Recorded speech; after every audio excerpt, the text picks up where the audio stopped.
Hello, hello! My name is Callista, and welcome back to Dragon Age Origins. In the last episode, we made it to Arl Eamon's estate in Denerim, and we were just talking to all of our companions, making sure they were all doing okay, before we head up to see Arl Eamon himself and talk strategy for the Landsmeet. Now then, Liliana? This is a nice change from having to sleep in the woods, isn't it? I know that look. You have something on your mind, don't you? What do you know of this place? We need to talk. I think you should go. Nothing, never mind. Yeah, I think seeing what Liliana knows about Denerim might come in handy. What do you know of this place? Denerim is Ferelden's most important city, yes? This is the seat of power, the jewel in the crown of the king. She is Ferelden's heart. Her walls are strong, but within them lies so much beauty, just like the country and the people. Let's talk about something else. I know that look. You have something on your mind, don't you? We need to talk. Of course. Tell me a tale, Liliana. All right. It is my job to spin yarns after all. Let's see, the Darkspawn, Aveline, yeah, we've heard all of them. There was another story I wanted to hear. Which one? What do you know about Andraste? Andraste was the Maker's chosen. The Maker had long since abandoned the world when the sound of her singing turned his ear. Beauty, grace, and wisdom enraptured him, and he offered to take her from this flawed world to become his divine bride. But Andraste had an earthly husband and would not forsake him. Instead, she beseeched the Maker to return to his people once more. So earnest was her plea that the Maker was moved and promised that he would create a paradise on earth if all abandoned their false gods and turned once more to him. And this is why Andraste began her exalted march on the idolaters of the Tevinter Imperium. The Maker granted her his powers with which to smite her enemies. Andraste brought the Imperium to its knees, and her victories converted many to the worship of the Maker. Tell me about Shartan again. How did Andraste die? Let's just move on. Well, technically speaking, Artin does know how Andraste died, but hearing it from a storyteller's perspective might be interesting. How did Andraste die? Alas, it was the frailties of men that betrayed and killed Andraste. Her earthly husband, Maferath, a chieftain of the Alamari tribes himself, grew jealous as his wife's popularity and influence overshadowed his own. She was also revered as the Maker's betrothed, and Maferath began to see their own bond waning in significance as Andraste became ever more devoted to the Maker. Out of envy and spite, Maferath made a pact with the Archon Hysarian of Tevinter, allowing his beloved Andraste to be ambushed and captured. Andraste was burned at the stake in Minrathous, the capital of Tevinter. But Tevinter has a chantry, doesn't it? Why did the Maker not save her with his power? I've heard enough now. But Tevinter has a chantry, doesn't it?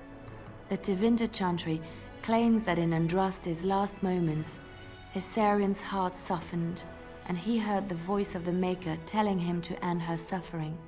He plunged his sword into her heart, and as her blood washed over his hands, he became one of the faithful. Dissenters said that the Archon only converted because he could not stem the tide of Andraste's cult, and was forced to do so to stay in power. We will never know for sure. Let's just move on. I've said it before and I'll say it again. That story just reeks to me of Andraste being a mage and the Maker being Elganon. Admittedly, at this stage, that could be because I'm so convinced that the Maker is Elganon that I'm just slotting things in like, oh, that makes sense. That contributes to my theory, and I might be ignoring things that disagree with that idea, but oh well. You know, I could get to like this. The last time I came to Denerim, I stayed at an inn so filthy the bedbugs had fleas. What say you? Care to answer some questions? By all means. Let's just move on. Come on, Zevran. Like this. The last time I came to Denerim, I stayed at an inn so filthy the bedbugs had fleas. What say you? Surely you have more things to say now. I gave you those boots. I gave you a silver bar. I want to discuss something personal. Again? I'm game. Never mind. Oh no. How much approval does Zevran have? He's at plus 88. Ooh. I'm wondering if maybe I need to speak to him in camp for certain things to trigger. I'm really hoping that I don't have to do the, do you stare at everyone like that conversation path? Because if I may be blunt, that's just something Artin would ignore. I don't think she'd really, bring that up with him. Let's see. Yes, I've spoken to everyone down here.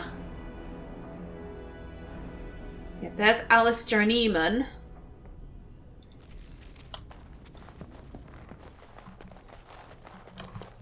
It's Sten and Morrigan hanging out in my room, apparently.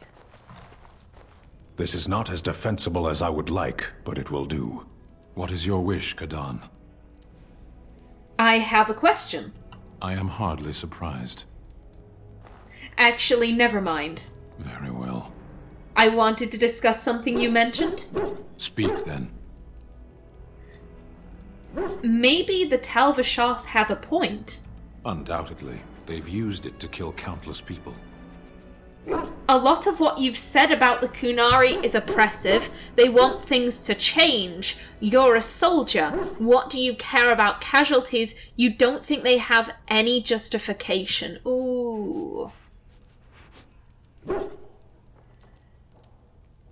Not number 3. Because that implies, to me at least, that soldiers don't care about their comrades dying. And that is not true. Artin, as a military commander, would know that not to be true. And I'm disinclined to go with number 1 because, if I may be blunt, I think a lot of what Artin sees in the Qwinn is mirrored with what she sees in her own culture. And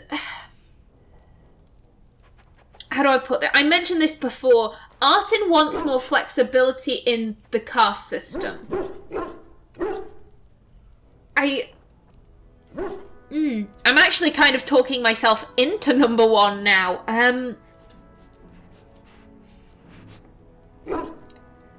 I think it's between 1 and 2.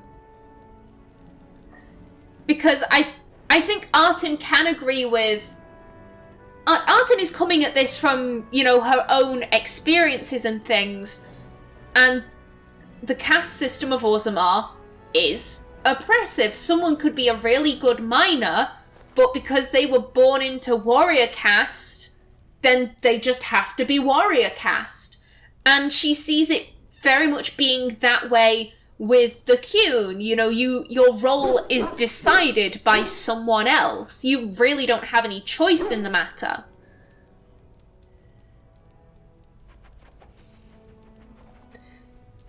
I think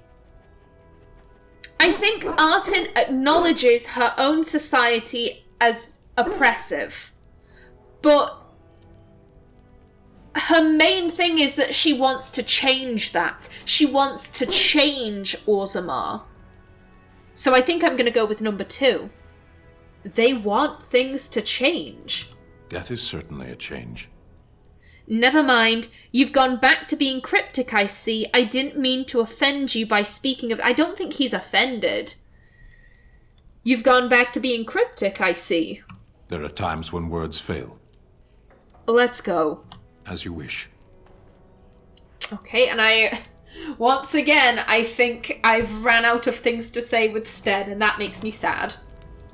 The book. Parvolan, the occupied north. Ooh. In the 30th year of the Steel Age, the first Qunari ships were sighted off the coast of Parvolan in the far north, marking the beginning of a new age of warfare. History calls this the First Qunari War, but it was mostly a one-sided bloodbath, with the Qunari advancing far into the mainland. Qunari warriors in glittering steel armour carved through armies with ease. Their cannons, the likes of which our ancestors had never seen, reduced city walls to rubble in a matter of seconds. Stories of Qunari occupation vary greatly. It is said they dismantled families and sent captives to learning camps for indoctrination into their religion. Those who refused to cooperate disappeared to mines or construction camps. Excuse me, I thought that said something else, and I was a little disturbed. For every tale of suffering, however, there is another of enlightenment deriving from something called the Qwinn. This is either a philosophical code or a written text that governs all aspects of Qunari life, perhaps both. One converted Saharan reported pity for those who refused to embrace the Qwinn, as if the conquerors had led him to a sort of self-discovery. For all my life I followed the Maker wherever his path led me, he wrote. But in the Qwinn I have found the means to travel my own path. It has been said that the most complete way to wipe out a people is not with blades, but with books. Thankfully, a world that had repelled 4 blights would not easily bow to a foreign aggressor, and so the exalted marches began. The greatest advantage of the Chantry-led forces was the Circle of Magi. For all their technology, the Qunari appeared to harbour great hatred for magic. Faced with cannons, the Chantry responded with lightning and balls of fire. The Qunari armies lacked the sheer numbers of humanity. So many were slain at Marnus Fell on both sides that the Vale is said to be permanently sundered, the ruins still plagued by restless corpses. But each year, the Chantry pushed further and further into the Qunari lines. Although local converts to the Qwinn proved difficult to return to Andraste's teachings. By the end of the Storm Age, the Qunari were truly pushed back. Ravain was the only human land that retained the Qunari religion after being freed, and its rulers attempted to barter a peace. Most human lands signed the Lumeran Accord, accepting that... accepting? I think that should just be accept the Tevinter Imperium. It is a shaky peace that has lasted to this day. From the Exalted Marches, an examination of Chantry warfare by Sister Patrine, Chantry scholar. Yeah, the Lumeran Accord won't last forever, though. Let's be brutally honest, the Qunari have stated many times that the only reason they signed the Lumeran Accord was because fighting everyone was getting very, very annoying. So they signed the Lumeran Accord, outright saying, we don't really mean this. We'll sign it because it makes you people leave us alone, but we will not stick to this. When the time is right, we're coming back. Oh, I love the Qwinn. I love the Qunari. I think they're so interesting as a people. If one more servant asks if I would like a change of clothes, I will set the house on fire. What comes, my friend? Okay, Morrigan. I'd like to ask you something. So, full of questions, are you? Never mind.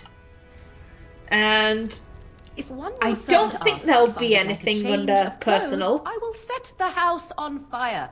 What comes, my friend? I'd like to discuss something personal. We are hardly alone, so privacy is not an option. It is your question, however. Ask what you will. Oh my god, you are a heartless shrew, you know that. No, we are not saying that to our dear friend Morrigan. Never mind. Okay. Puppy? Puppy, do you have anything to say about being in a nice warm house? He barks happily, wagging his tail. Aww. Oh, the Bannorn. The central Ferelden Valley has always been a paradox. No single ban holds more than a few dozen leagues of farmland, Yet together they govern a greater territory than all the Tairns and Arls combined. This collection of independent bands is known as the Bannorn, and it is the heart of Ferelden politics. No person has ever sat upon the throne of Ferelden without first winning the approval of the Bannorn. Queen Fionn, who had the misfortune to take the throne in the 18th year of the Steel Age, wrote of the Bannorn, "There have been 3 wars this year fought over elopements, 5 fought over wool, and 1 started by an apple tree. It isn't even winter yet. Who would believe that these same bands, now trying so hard to kill one another, just last year united to give me the throne?" From Ferelden Folklore and History by Sister Patrine, Chantry Scholar. Very interesting. Yep, that's everyone here. Don't worry, Arl Eamon, I'll be with you in a minute. Anything in here? Aha, loot. Thank ya. No books, though. And is there... Alina. Ah, Warden. I trust you've made yourself comfortable. Yes, very nice. Actually, I was hoping for silk sheets and candied grapes. Who's that? He hasn't exactly asked us a question, but I think we should be polite instead of just ignoring him. Yes, very nice. Good, because it's likely to be your last rest for a while. This is Alina. She's... I am Queen Anora's handmaiden. She sent me here to ask for your help. Or perhaps the young lady prefers to speak for herself. Why would Anora ask us for help? She works for Loghain's daughter. She's a spy. Speak fast or you'll be returned to Loghain in pieces. Definitely not number 3.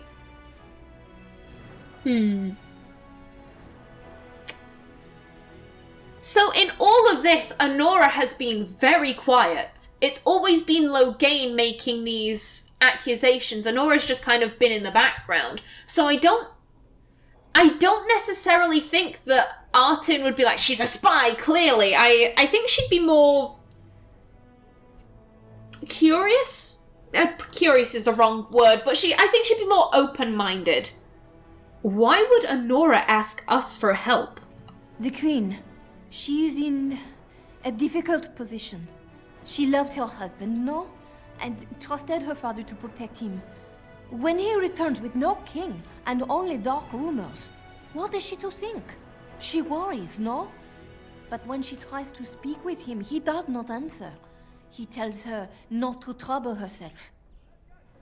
I'm still not seeing where our help comes in. Are you saying the Queen believes Loghain killed Kaelin, so she'd rather side with us than her husband's murderer? Not number 1. That's...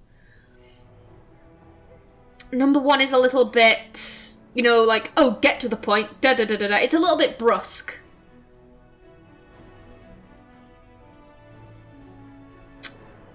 I like both 2 and 3, but at the same time, they do rather put words in Alina's mouth.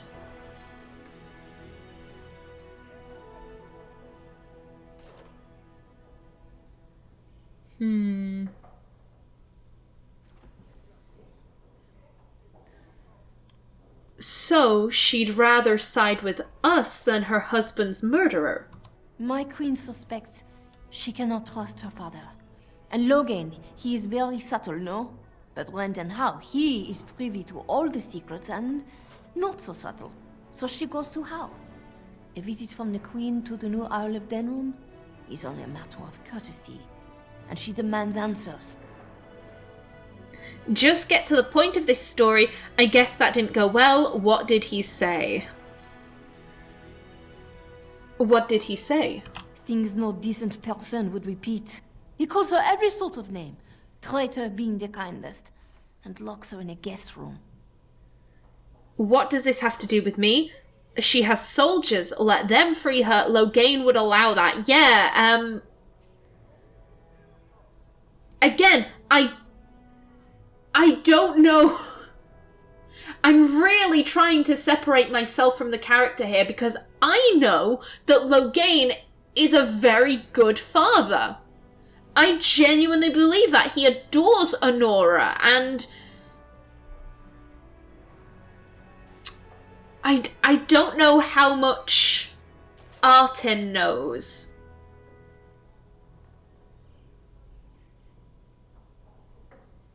When Eamon was speaking to Loghain, and he was saying, you know, like, oh, the people needs a good ruler, Loghain immediately was like, Ferelden has an extremely good ruler, her queen and all of that, and so I think Artin would guess that Loghain is a pretty decent father, just from that interaction. Loghain would allow that. King Qwinn was like a son to him, and Loghain left him to die. Does he love Honora more? Who can say? I think her life is in danger. I heard Hal say she would be a greater ally dead than alive, especially if her death could be blamed on Arl Eamon. Would Loghain kill his own daughter just to frame Eamon? We have to get her out of there. Give me one good reason to believe this crazy story. So, again, not number 3. It's very brusque. And if I'm being honest, Artin is in politics mode right here. Number 3 shows way more of her hand than she is willing to show. Would Loghain kill his own daughter just to frame Eamon? We may have no choice but to trust Honora. The Queen is well loved. If Loghain succeeded in pinning her death on me, I'm not sure that's a risk we can afford to take. You're right, we have to help. So what do you propose we do? Why should we trust her? This could all be a setup. We should expose his plan, we should expose his plot against Honora to the nobles. Artin is definitely thinking number 3. This could be a huge setup, this could be a trap, but again, we don't want to let Alina know that's what we think.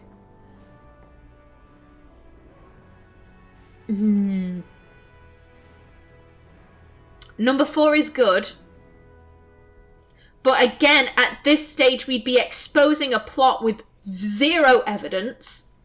The only evidence we have is an elven handmaiden who's all legion. Her word is dirt here. Like, there is no worth to anything she says in the eyes of most nobility, so that's not, like, Alina isn't even evidence.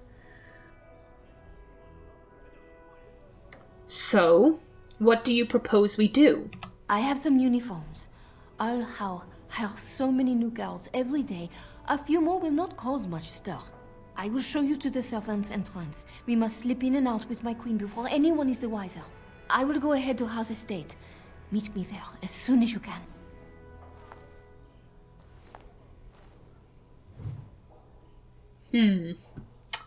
Yeah, Honora would be a very, very good ally to have. Artin knows this. Honora is well loved by the people of Ferelden and by the nobles. Having her as an ally would be fantastic. But the idea that that her father has allowed her to be held hostage and that he would let Hal kill her, that doesn't necessarily sit well with Artin. Ooh, meditations and an ode to bees? Yeah, meditation and odes to bees. Oh, fair damsel of the garden, our lesser of honeysuckle and rose, I humbly beg your gracious pardon for the offence that here arose. Surely your work is far too vital to be interrupted by one like me. I am in no way entitled to earn the notice of a honeybee. I was a fool to pluck that flower. For my fair lady, on my honour I swear to bring you dozens more within the hour, if you give me leave to try. Listen, traveller, if you would walk the garden paths some spring, mind that you don't trespass, for the gardeners do sting. Anonymous. Oh, very nice. Now then, before I speak to either Alistair or Eamon, what's back here? Another chest. Don't mind if I do. A silk carpet, okay. Now then, Alistair. I haven't been here in a while. They've changed the dining room. Something you need, my dear?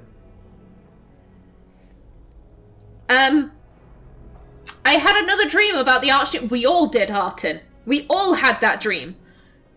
I had another dream about the Archdemon. Yes, me too. And I got the feeling at the end there that it saw us, was aware of us, whatever you want to call it.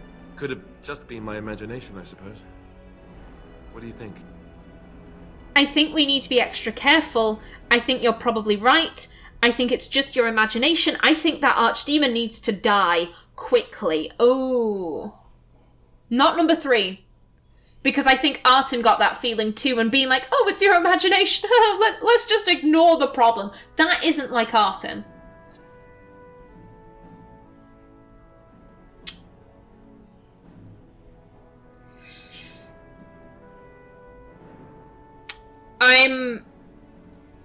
So the vast majority of the times, Artin...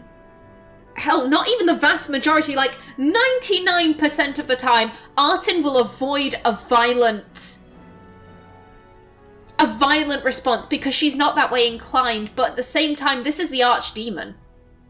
This is the thing that drives the Darkspawn to wreak havoc on her people.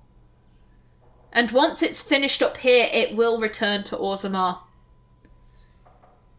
I think that Archdemon needs to die. Quickly. Well, short of waltzing through the entire Darkspawn horde and tapping it on the nose, I'm not sure just how we're supposed to do that. But killing the Archdemon is the general plan, I understand. Good to have you on board. I guess one thing is certain at least, isn't it? It's official. This is a blight. Yes. Yes, it is. I haven't been here in a while. They've changed the dining room. Something you need, my dear? I have some questions. Of course. I'm pretty sure we've asked all of the questions about the Grey Wardens. Tell me about the Grey Wardens. Such as they are. I've no more questions. About the Grey Wardens, anyhow. Fair enough. Something you need, my dear? I'd like to discuss something private. Well, we're not exactly alone. What did you have in mind? Oh. Where do you see this going between us? Kiss him. I think we need to end this now. Never mind.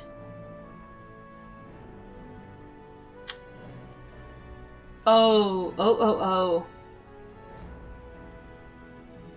I do think Artin would be curious. Because whilst Artin is... She absolutely is not going to push Alistair's claim. Alistair has said so many times before, I don't want to be king. So she's like, if you don't want to be king, I'm not going to push that. I'm washing my hands of that. But now Eamon is pushing Alistair's claim. And Artin really can't stop him from doing that. And if he succeeds, well... I mean, on one hand, Artin is a princess. She's a princess of Orzammar. But at the same time, I don't necessarily think that the Ferelden nobles would be very interested in marrying their king to her. Oh, I think she's curious enough to ask, where do you see this going between us? I don't know. Arl Eamon wants to make me king at the Landsmeet. I never ever wanted that, not in my wildest dreams. But I won't refuse it if it's in the best interest of the nation either. I love you. You know that, right? But I have no idea what being king will mean for us. I'll have to think about that.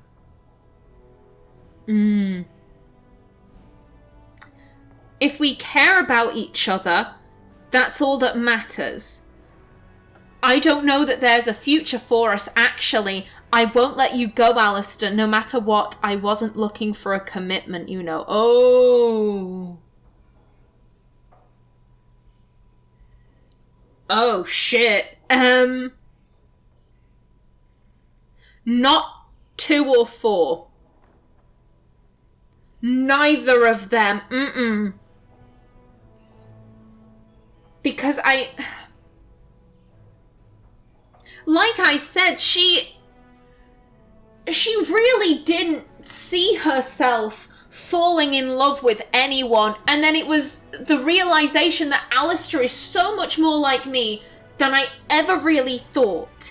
And it was the fact that he didn't want to be king. He has noble blood. He has... Wait a minute. Timer, no.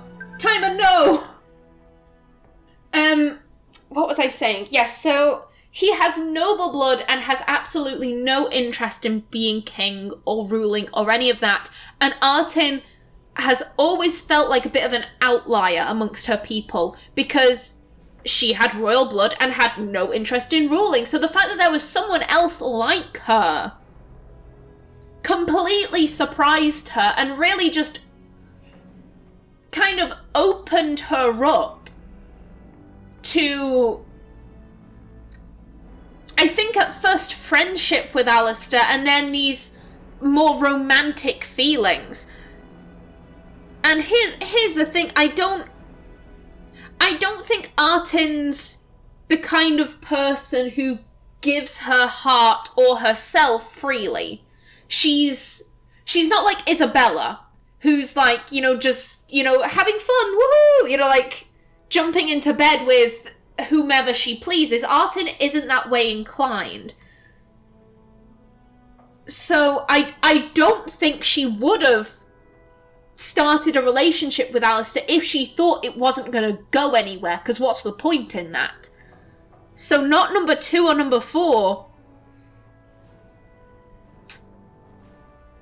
And I'm disinclined to go with number 1, because if we care about each other, that's all that matters. No, other things matter.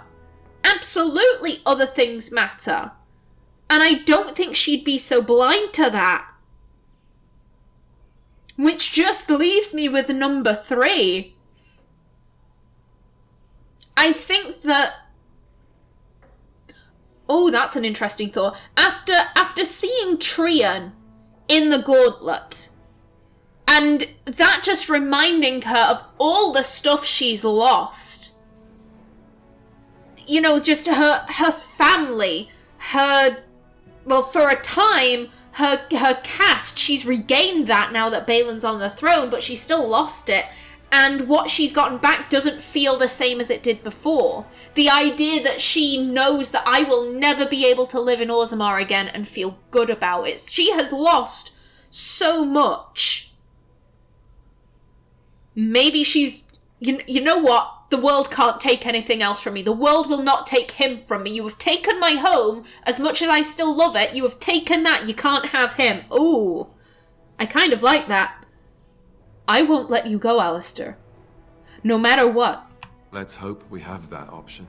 This isn't really the time for this conversation.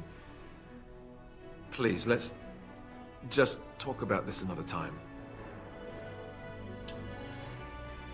I'm sorry, Alistair. Artin is determined. Artin is absolutely determined not to have Alistair leave her either. Oh, okay, now then, I am out of time for this episode. In the next, face the camera, there we go. In the next, we will be speaking with Arl Eamon. But until then, please remember to like if you enjoyed, leave a comment below, and if you wanted to subscribe, it would be very much appreciated. I've been Callista. Thanks for watching, and see you in the next episode.